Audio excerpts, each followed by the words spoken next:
Cagney-Smullen. I am autistic. I'm almost finished. Yeah, woo. I'm almost finished with my Master of Public Administration degree at the University of Utah. And so as part of that, you have to do a master research project. And what I chose to do was to build an online training for employers so that they could learn how to be more inclusive of people with autism, and break down some of those barriers that we face trying to get and keep jobs. And so I built this 6-week training for that could be taken by really any employee in an organization. So a lot of times there's kind of an advocate in an organization that knows someone or has a family member or maybe is autistic, and so they want to help encourage their company. So it doesn't necessarily have to be like the HR person that's taking this. And then we already talked about that part.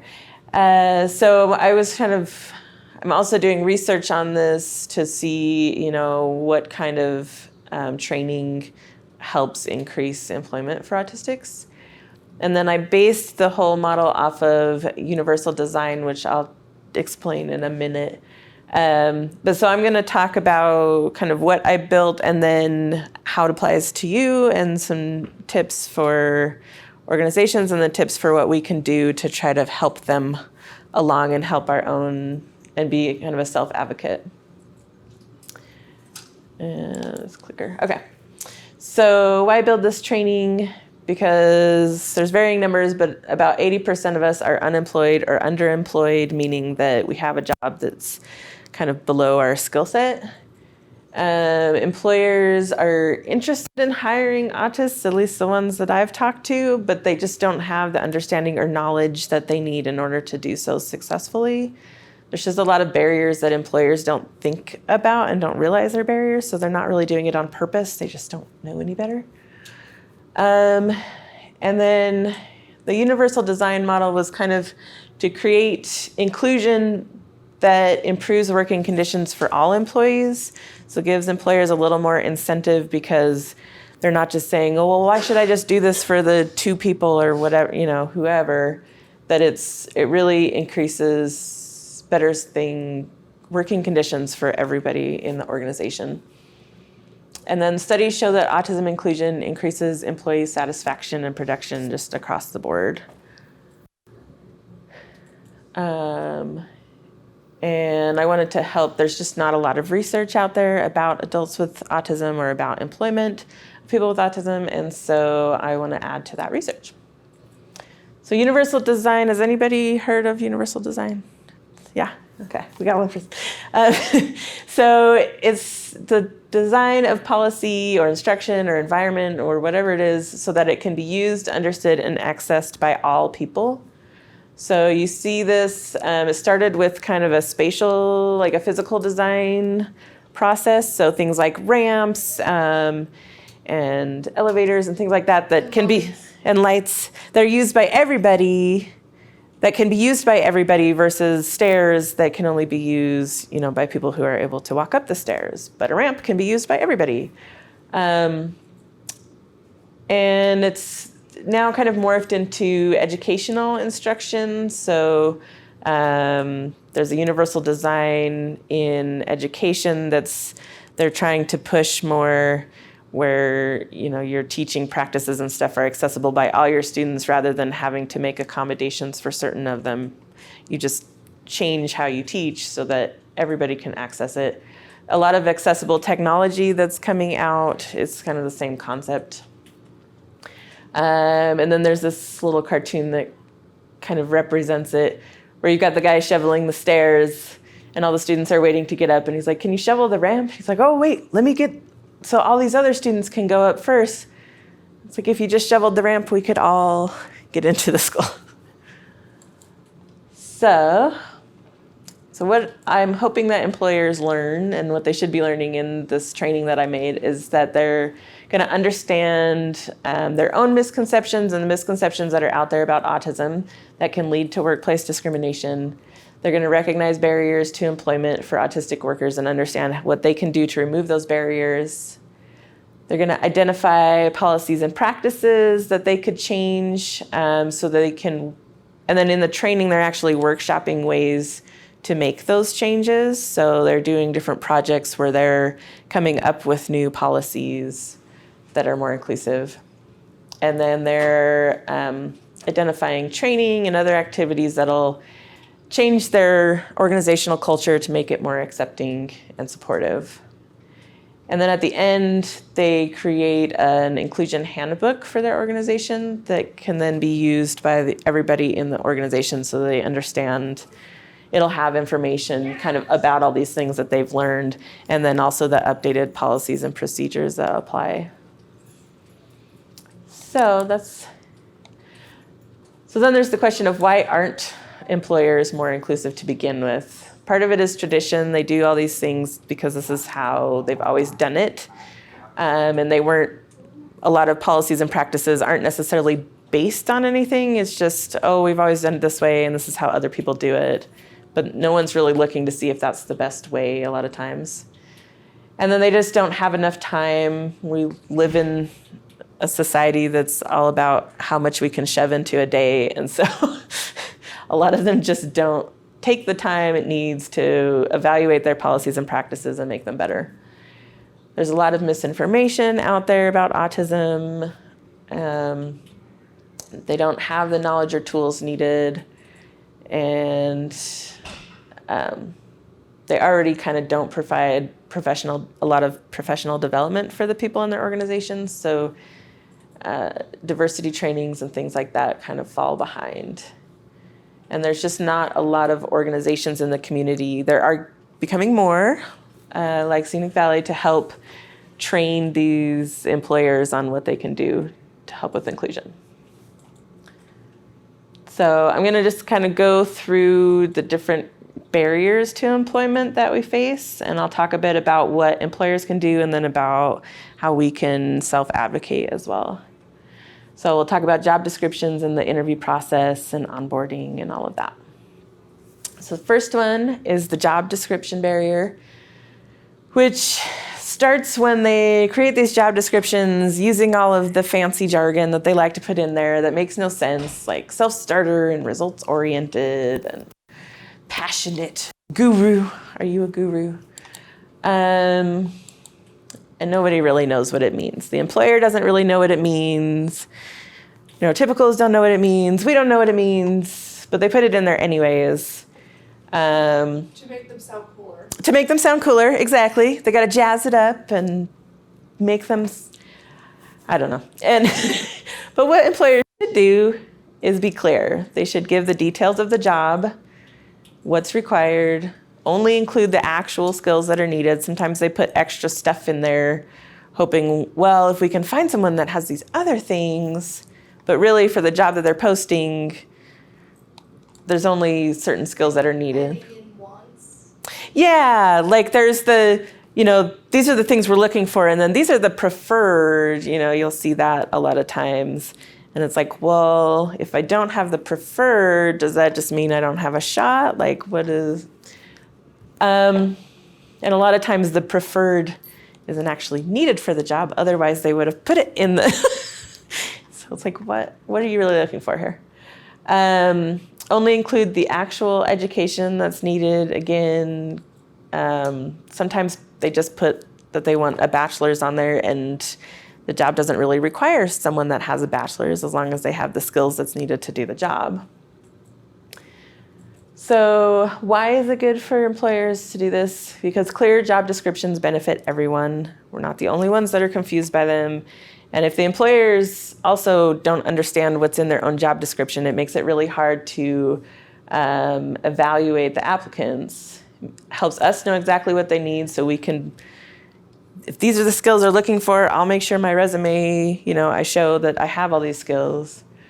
And then you can clearly identify, hey, here's what I put on the application, and here's what people have. These match up. So things that we can do and that you can do is apply for jobs even if you think you don't have all the qualifications listed on the job description. Just because of that fact that a lot of the times they're listing things that just maybe are not necessary. And from the people I've talked to, this seems to be a big hindrance or a big barrier for us, is that neurotypicals, when they look at these job descriptions, they will apply for anything as long as they have like one thing that sort of matches, they will apply for that job. Where I think a lot of us tend to look at the job description, and if we don't check off all the boxes, we go, oh, we have no chance for that job, let's move on, and don't even apply. Where, especially in today's job market, employers aren't getting enough people applying that have the skills they need. And so even if you don't check off all the boxes, you still might check off more boxes than the other people applying. And it doesn't hurt anything to apply. It's not like checking your credit or something. You want to clearly list your skills, even if you don't have work experience using them. You don't have to have work experience with the skill in order to list it on your resume, which is sadly something I've only, in the last couple of years, sort of started to realize that other people do that as I've been more involved in the employment process at my own work, and I see all these people's resumes. I'm like, man, they'll put on anything. Like, so, if you've had an Etsy shop, or if you've been, you're head of your manga club or whatever it is, if you've got, then you've got leadership skills, or, you've got customer service skills. Like, those are, even though it wasn't technically a work environment, you can still list those things and put your skills out there. So interview barriers, I know these have gone over a lot in other areas, but vague open-ended questions is the big one that employers ask. Well, why are you here today? And I was in an interview panel recently, and they wanted to ask the question, well, tell us about yourself, which is just a hard question for anyone to answer because you don't really know what they're looking for. And when I asked the other people on the panel, I was like, why are we asking this question? And they're like, well, we just want to make people feel at ease. Like, that's not what this question does. So can we just skip it or find something else? Some places, for whatever reason, ask questions that are meant to confuse or stump people because they want to see how you'll react to like some crazy weird question. And they've actually done some studies on it, and it helps no one. It does nothing. It doesn't tell you anything. But some places continue to do this. There's questions that assume the candidate knows to elaborate. So they'll ask you a question that has reasonably a one-word answer. And then if you just give a one-word answer, they want you to elaborate. Yeah, they want you to elaborate and keep talking. But a lot of times we're like, well, but it's just a one-word answer. A lot of times interviewers will rely too heavily on like their gut feeling, whether they think you're a fit, which is really just a fancy way to say that they just want a certain personality type. They want to see if your personality meshes, but it's not really based on skills, so it's not a great thing for these employers to be doing, because if you're going off of a personality instead of skill base, it's not going to end well. Which I can attest to, because we just had someone at my office that had to be let go because he had 0 skills, but he interviewed really well. And then the interviewer mistakes lack of eye contact or a flat tone or fidgeting or things for disinterest or whatever else kind of pops into their mind that's not really accurate. It's just how we have to deal with the anxiety of an interview process, but it doesn't have anything to do with your skill set. So what employers should be doing is help candidates succeed. You want to get the best out of these candidates and see what they're really capable of. Especially letting them, like both ways, letting them know what bugs them and how to solve a problem. Like for instance, I don't like noise, so my employers let me wear headphones while I work. So Exactly.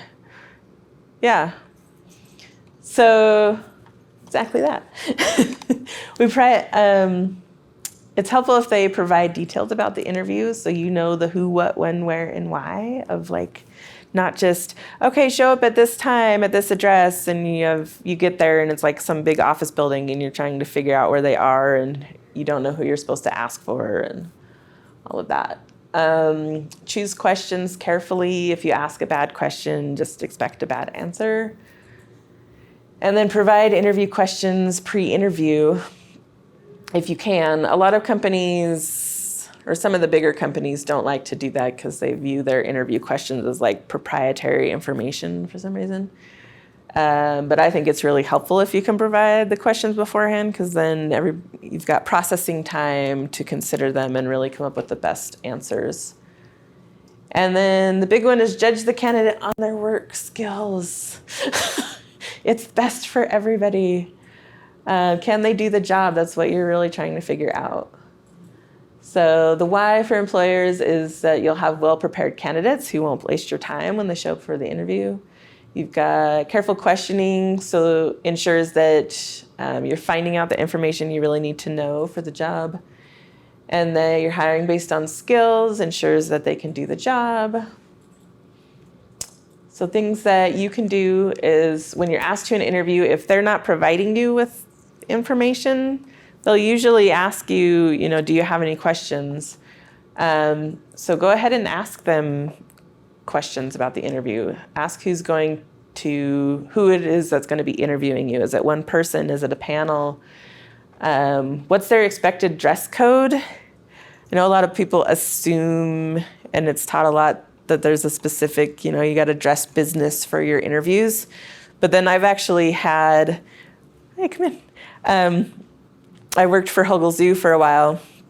And when I had interviewed for that job, I dressed up all fancy and went to the interview. And then after I got the job and I was talking to my boss, and she said, yeah, I almost didn't give you the job because you were dressed so fancy, and you can't dress like that at the zoo. You got to walk around. It was like a special event job, so there was just a lot of running around, and she's like, it just wasn't practical.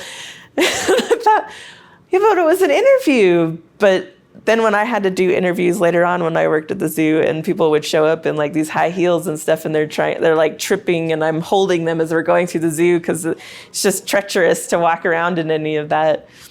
I'm like, yeah, no, I get it. It makes sense. So it really depends on the job you're applying for. So it doesn't hurt to ask what their expected dress code is, or what their dress code is for their office in general or the workplace. So what the interview format is going to be, are there going to be skill tests? Are they going to have you do any practice work? And then you can ask if you can see the interview questions. Worst thing they can say is no. And just, if you explain it helps you to prepare, they might be willing to give you the questions. This one's kind of an iffy, whether they'll do or not. Some of the companies I've talked to are like, oh yeah. And then other companies are like, oh no, we can't do that. So it really ranges. And then if you need accommodation, if that's what's going to help you succeed, don't be afraid to ask. And if the company is reluctant, then maybe that's not the company for you. They shouldn't be. They should not be. So these are some sample interview accommodations. This should be .org at the end, not .com. But the Job Accommodation Network is super helpful, and they have a bunch of examples and case studies. And then I think they even have people, if you reach out to them, that can help you negotiate accommodations with places. So these are from their site where for interview accommodations, you could request fewer interviewers. So if you ask them, who's going to interview you, and they say, oh, there's going to be a panel of 10 people, and you have really bad social anxiety, and you're like, there's no way I'm going to be able to talk in front of 10 people. There was an interesting one that they had negotiated where they talked with the employer, and the accommodation was that the initial interview, they would just have some of the people on the panel. And then if that went well, then they would expand to more people or have them go in sets kind of thing to help with that. Another way would be requesting a phone or a virtual interview instead of meeting in person. Again, you'll probably still have to go in person maybe later, but for the first one, it helps to get through the anxiety, and so they kind of know what to expect. And then on the second one, you a little more comfortable. Or maybe they'll just be fine with a virtual interview and you won't have to go in. But and then providing written answers to the interview questions beforehand to accommodate for verbal communication limitations. So if that's an issue, that could be something where you send them the answers to their questions beforehand, and they can review that. And then you still go in and meet with them, but there's not as heavy of an expectation that you're going to have this big, long conversation. Bringing a job coach or a support person is always great if you can. And then this one's not necessarily something you would have to request, but bringing notes to help you remember your key points and stay on topic. Which again is helpful if they'll give you the interview questions. Let's see. So a quick note on disclosure. I know there's more than one answer on when to disclose. It is very personal and different for each person. It is helpful to have a plan for disclosure, kind of based on your needs. So if you know that you're going to need an accommodation at some point in your employment, from the employers I've talked to, they want to know and they want to be able to provide that accommodation. And the more notice you can give them, the better. Yeah. So telling them about how you're autistic and anything you do know, or just saying that you might need accommodations during the interview process is a good thing and it doesn't scare them off? So, or during the first week of work? Or? So that's why it's this weird variable, because it really kind of depends. I've heard one group that works with employers say, oh, you should put it on your resume. And I've had another group that says, do not put it on your resume, but yes, tell them at the interview so they know, so you can kind of explain and have that expectation as you're going into your job.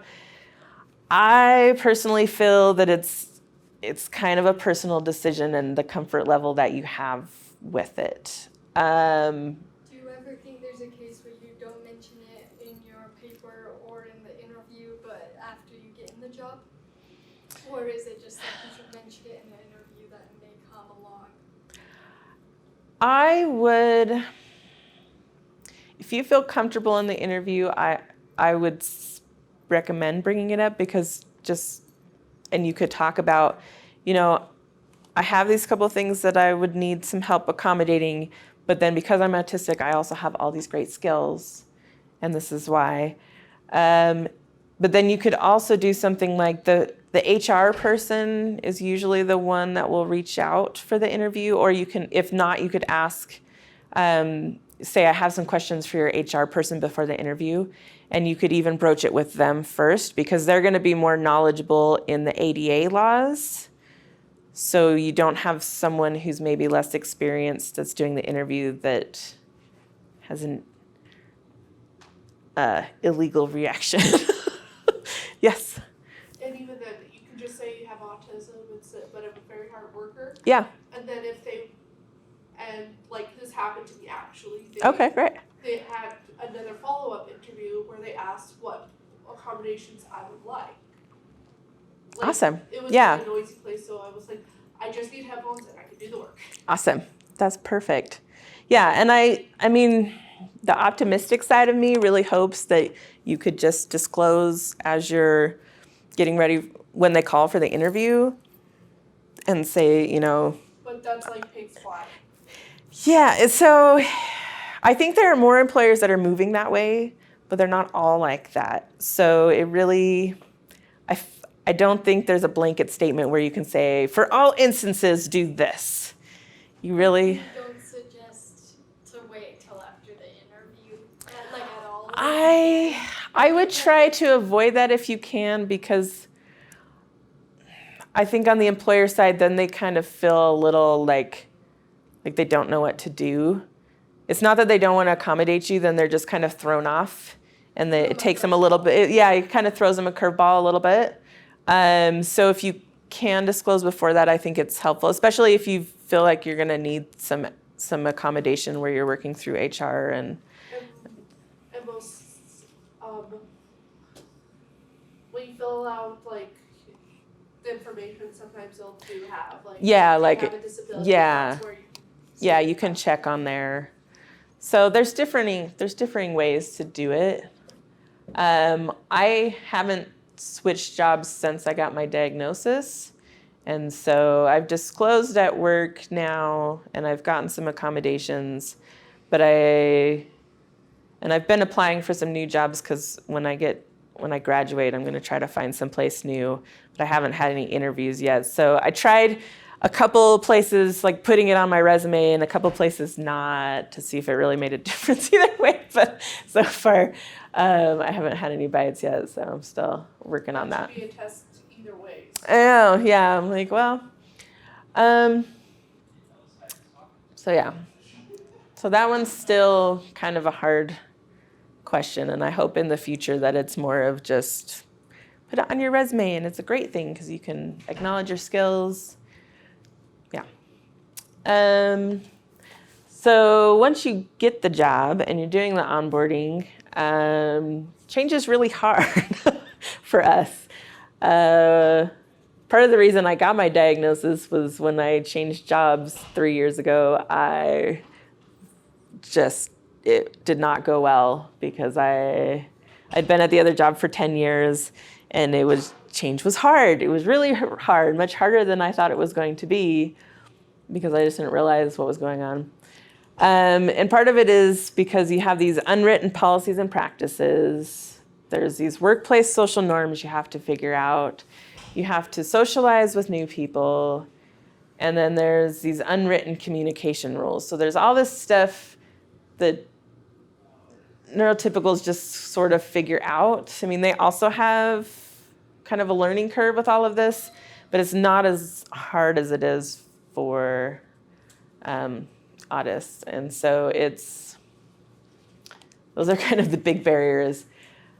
I like this little thing. My boss told me, dress for the job you want, not the job you have. Now I'm sitting in a disciplinary meeting dressed as Wonder Woman.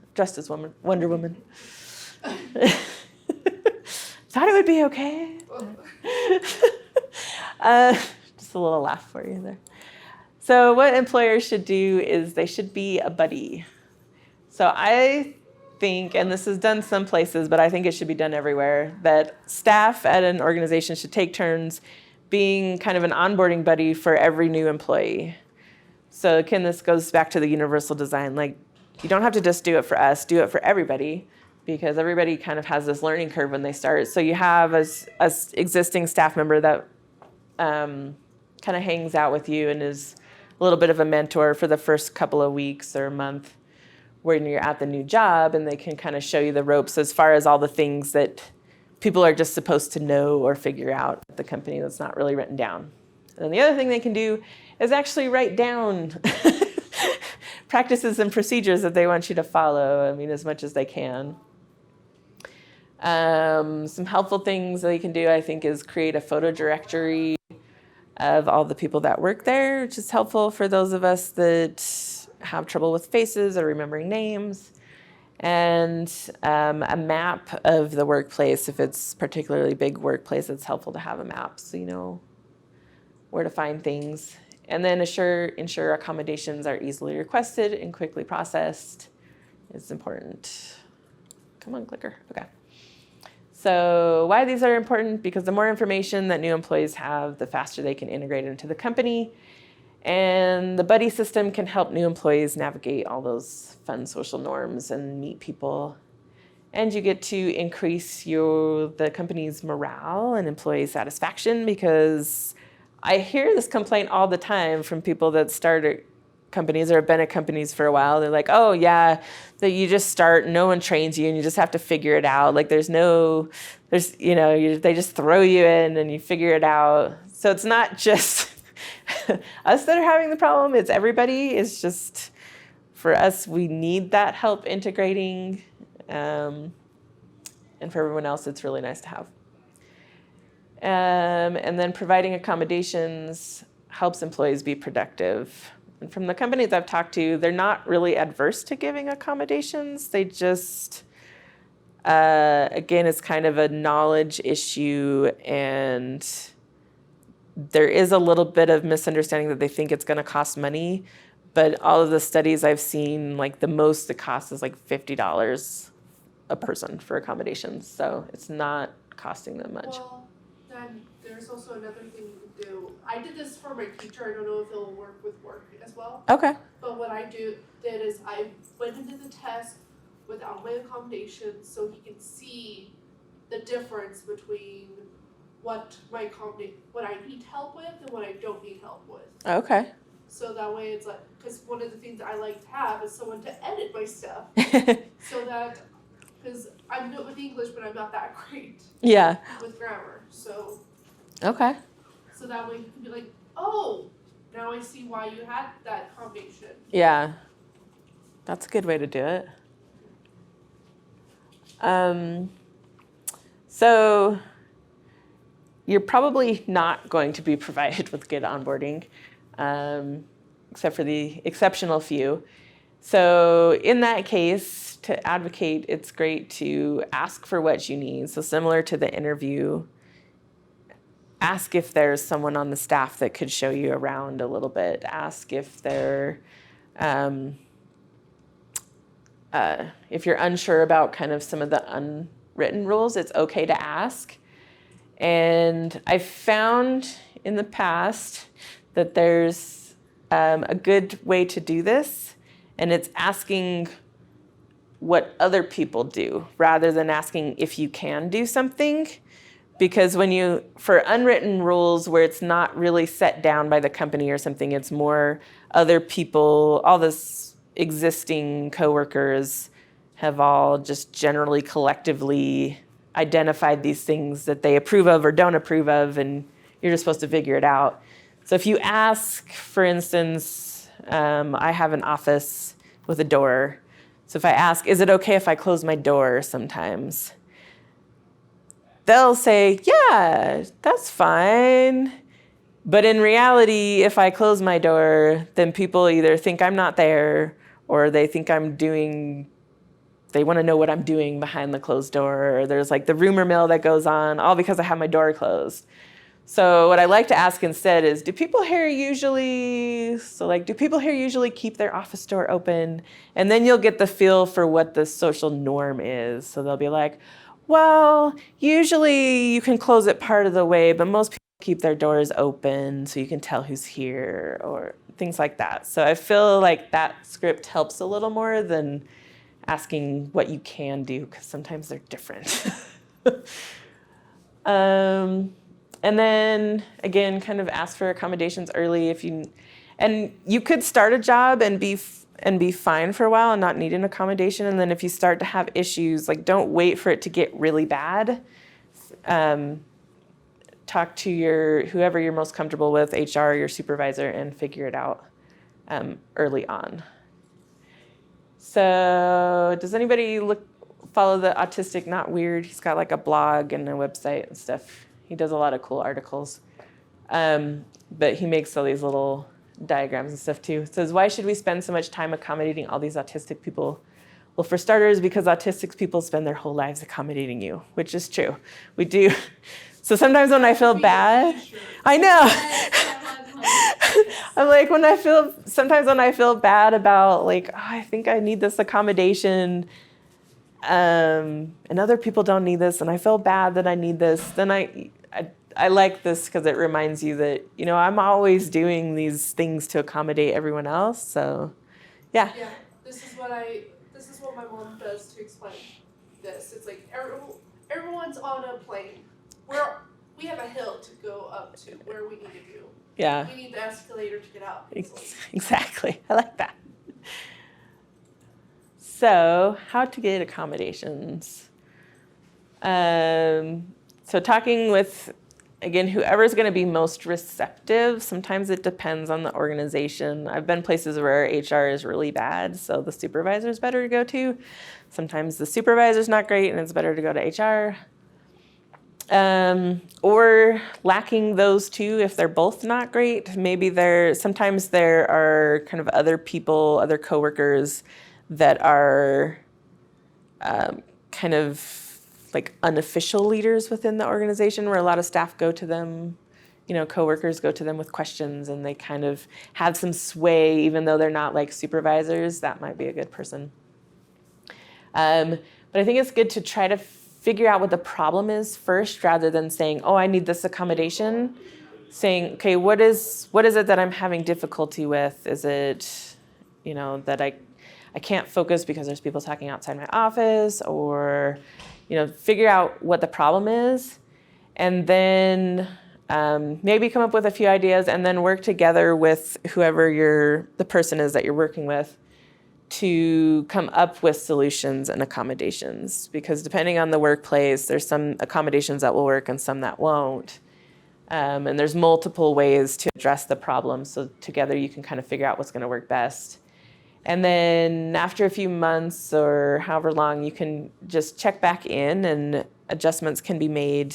Once it's set, you don't have to keep it like that forever. If things change, then you can change your accommodations. Yeah.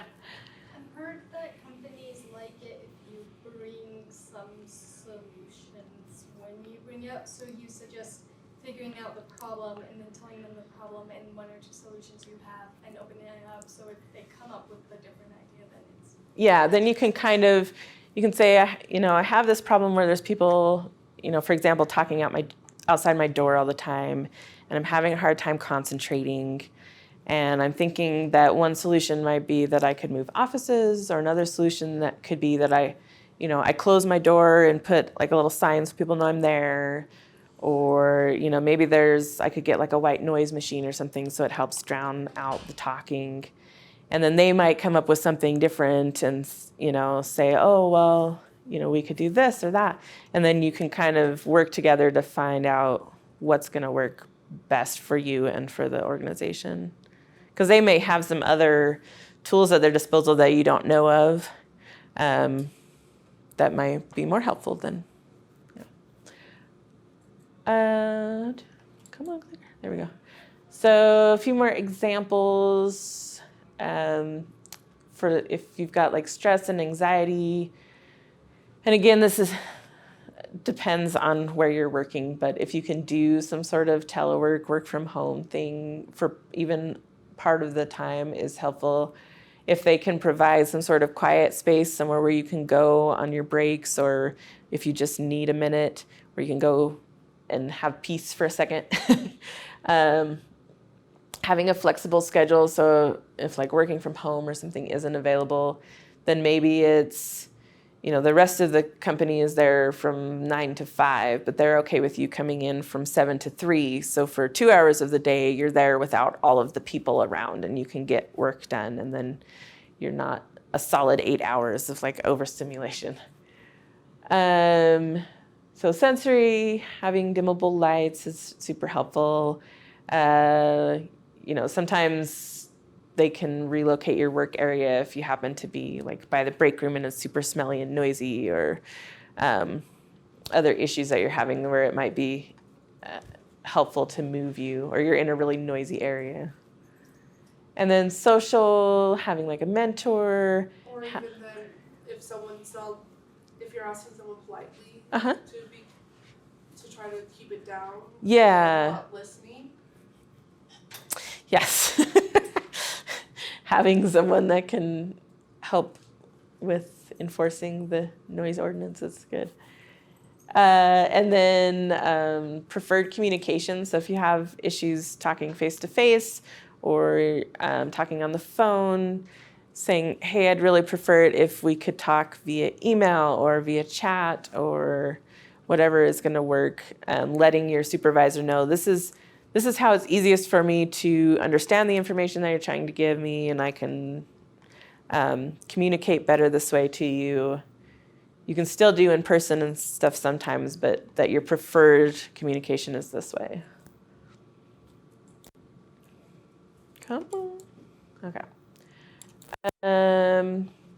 So supervising barriers, There are some supervisors, unfortunately, that like to micromanage, where they're just constantly analyzing everything you do and telling you that you're doing it wrong. And then there's the opposite extreme of supervisors, where there's just like a total lack of direction. I had one of those where I started the job and she said, I don't really know what you do. I don't need to know what you do. If there's an issue, come see me. Otherwise, go forth. And then I had some other people that were sort of my boss and would give me tasks to do, but then weren't really. It was very weird. There's these unspoken expectations that supervisors sometimes have, where they'll give you a task and you do the task, and they had a vision in their mind of how they wanted it done, but they didn't communicate any of that to you. And so when they get it, then they want you to go back and redo it, or if they just told you. And then miscommunication. So this can kind of go back to the interview thing, where there's kind of a lack of understanding. They're not interpreting what you're doing in the context of who you are. So they might say, oh, well, they never look me in the eye, and they're always fidgeting, and I don't think they're paying attention when I'm talking to them, and they're just lazy, or things like they're not understanding what's underlying behavior. So going back to the kind of miscommunication and expectations is this episode from The Office. Jim's boss tells him he wants a rundown, and Jim has no idea what a rundown is, and he spends the entire episode trying to figure out what a rundown is. He says, I don't know what a rundown is, and at this point, I'm too afraid to ask. It's one of my favorite episodes. The whole time he's like talking to everybody. He's like, what's a rundown? Don't know what he wants. It's really fun. What is a rundown? No one knows. I don't think they ever figure it out. Like at the end, there's no, he doesn't ever figure it out. It's just like, it's a total like a jargon thing. Like it's not even a thing. It's stupid. What's a rundown? Normal braided people.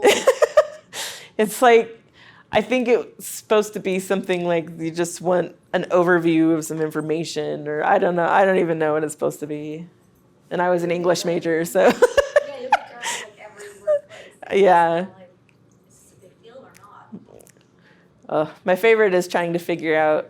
So I work at the University of Utah now, and there's just acronyms for everything, and you just have to figure it all out, and you're like, I don't know what you're talking about. They should have like a listing of. Yeah, exactly. 3 pages long. What does every single college has? But it would be helpful. It would be really helpful. Amen. So what employers should do is actually train their supervisors, because a lot of places do not. They tend to find these people and they're like, you have leadership qualities or don't, and put you into the supervisor position, or you've been here long enough, so here you go. And they have no idea how to manage people or how to be a supervisor. So training for those people on inclusion and leadership and communication would help with a lot of these barriers that we face. Because someone who understands good communication, understands how to be a good leader, understands inclusion in general is going to be much better able to manage. To be flexible and understanding of people's differences, that not everybody needs to act the same way, and not what you assume means someone's paying attention does not necessarily mean that. And then have clear communication. Don't use jargon. Don't talk about rundowns. Tell them exactly if you want them to do a specific thing, tell them what that specific thing is. Those no unspoken expectations. Don't assume, ask questions. So don't Ask a question. Exactly. It's not, it should be self-explanatory, but sometimes, So why should employers do this? Supervisors can always benefit from more training. When possible, letting employees find their own best way to accomplish a task is going to give you better results. A lot of the tech companies have started to realize that this is how they get innovation, by letting people this is what you want the end product to be, and let them figure out how to do it. And if they need more guidance, you can give that to them. But yeah. And then asking questions helps supervisors and employers gain understanding and improve their working relationship. So things you can do. If you're comfortable, I think it's helpful to talk to your coworkers about autism or provide resources where they can learn more. I've had several employees or coworkers lately that their children have been diagnosed. And so our one finance person who is kind of the gossip in the office, but she knows everybody. So whenever she finds something out, she's like, you should go talk to Cagney, which I'm happy to do because my daughter is 7 and is autistic as well. And so I think it's helpful to get parents on the right track so they don't go down the panic track, but get them on the right track.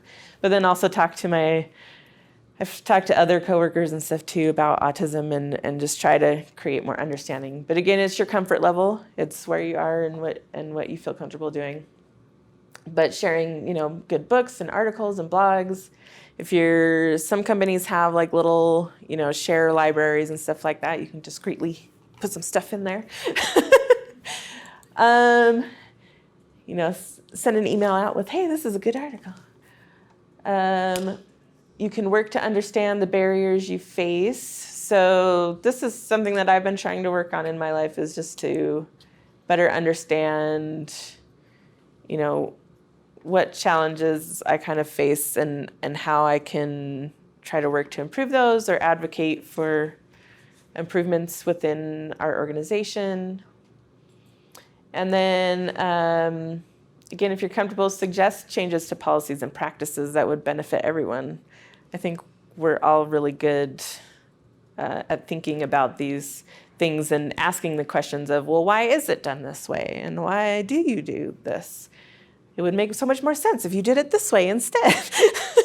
And sometimes they don't want to hear it, but sometimes you can get other coworkers and stuff on board and be like, hey, we really want to do this. And what do you think if we change this policy? And sometimes you can get those pushed through. And if you can get those changes in place, then it reduces the need for specific accommodations and helps everybody.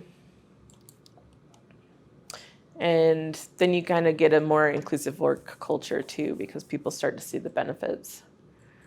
So the work environment barriers that we all know, the bright lights, the loud workspaces, the smells, the limited break options.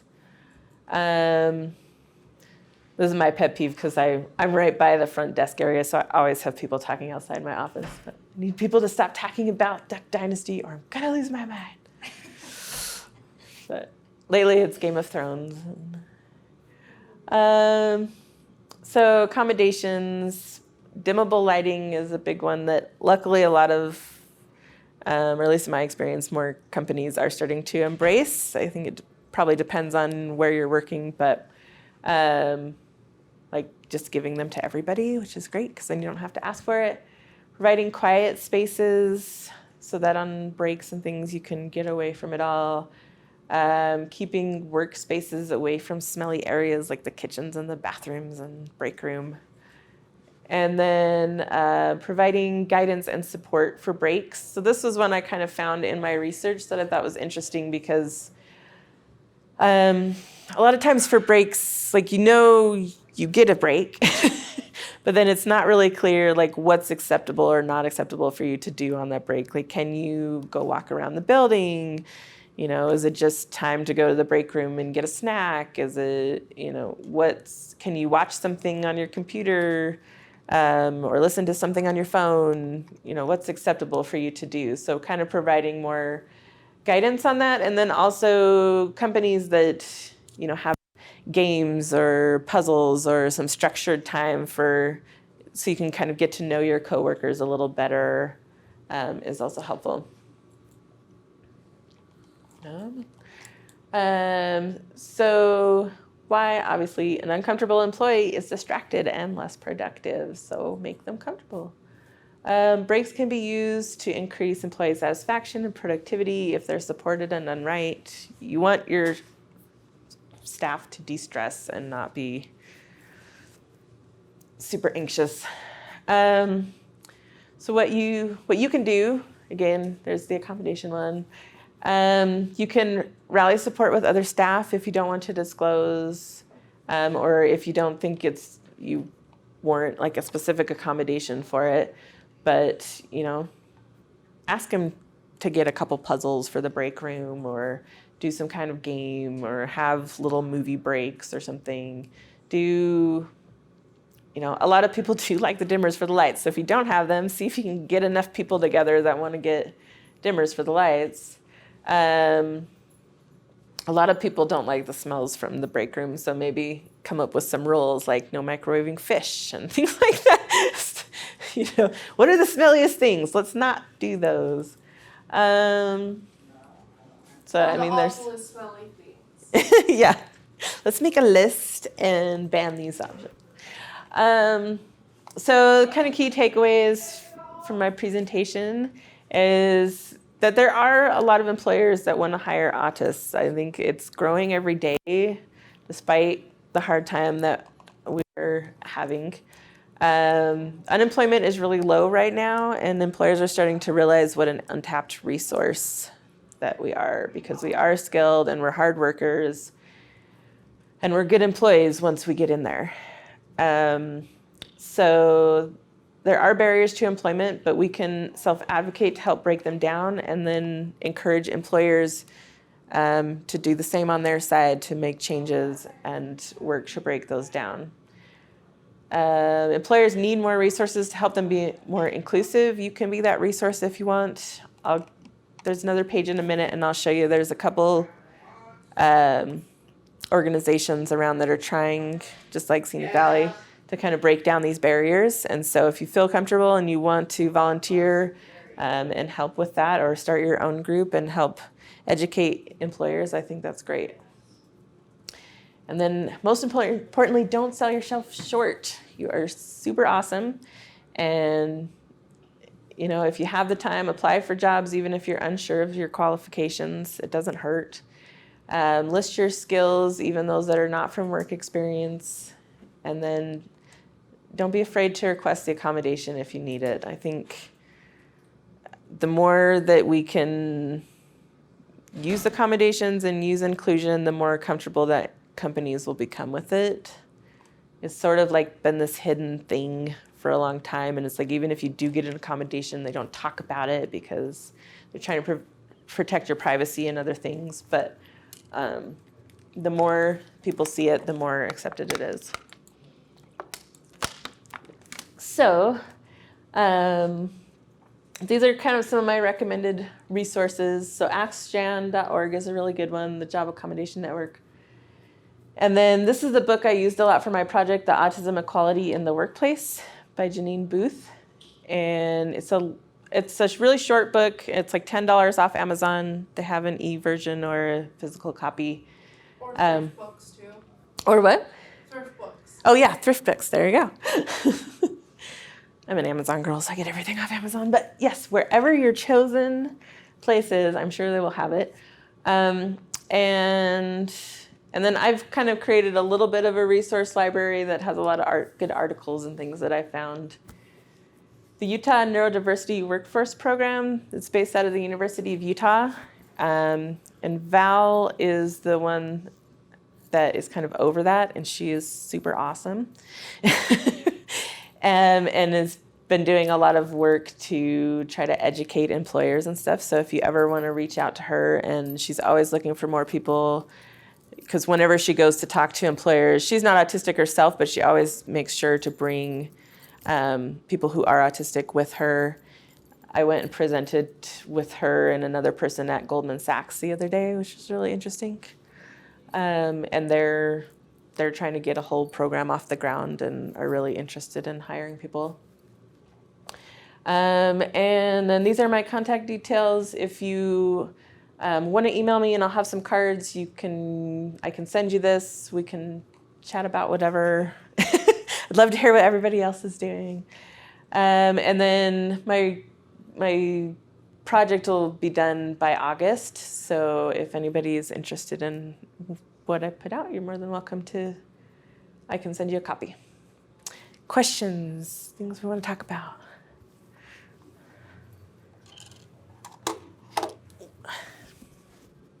I think we kind of talked about questions throughout, so maybe we're good. Thank you all for coming, and reach out if you need anything.